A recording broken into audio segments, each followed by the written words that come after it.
Les prochaines séries de vidéos que je vais vous présenter vont traiter des conteneurs en C++. Cette première vidéo va traiter du vector, et le vector pourrait s'apparenter à un tableau, mais celui-ci serait dynamique. Donc dynamique, ça veut dire que la taille du vector va évoluer en cours de route. Alors pour déclarer un vector, je devrais bien sûr faire un include vector, et la syntaxe à utiliser, c'est vector entre symbole plus grand, le type, suivi de la variable. Donc, le type pourrait être int, float, string, une classe quelconque ou autre. C'est selon le besoin. Alors ici, j'ai un exemple, le vector entre symbole plus grand int, v. Donc, j'aurai un vector de type int. Si j'ajoutais 10,2, alors mon vector contiendrait 10 fois la valeur 2. Je pourrais aussi avoir un pointeur, donc un vecteur de pointeur d'entier, comme ceci.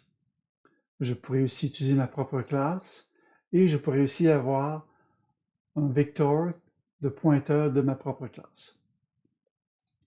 La façon d'ajouter des données, il y en a plusieurs. Alors, les voici quelques-unes. Donc, j'ai ici un pushback 10. Donc, je vais ajouter la valeur 10. Je pourrais aussi faire un pushback var.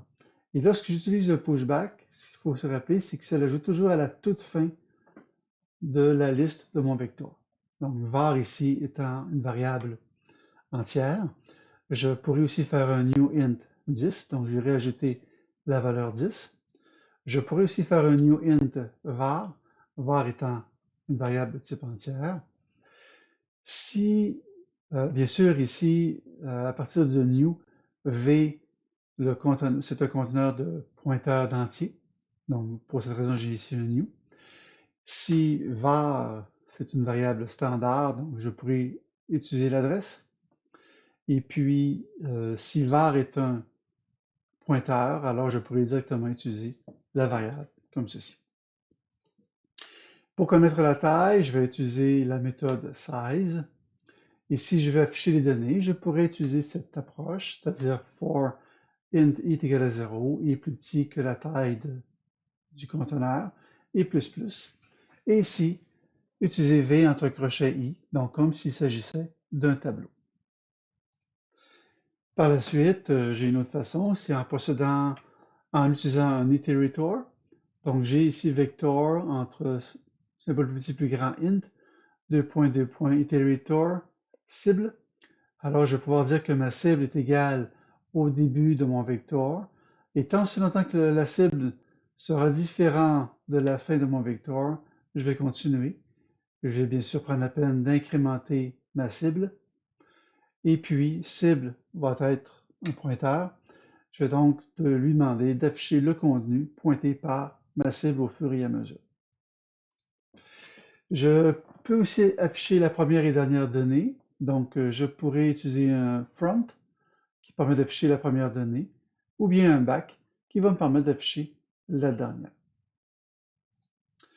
Pour interchanger des valeurs, donc si par exemple j'ai deux vecteurs, j'ai vecteur V1 et V2, V1 contient 10 fois la valeur 2, tandis que V2 contient 3 fois la valeur 4.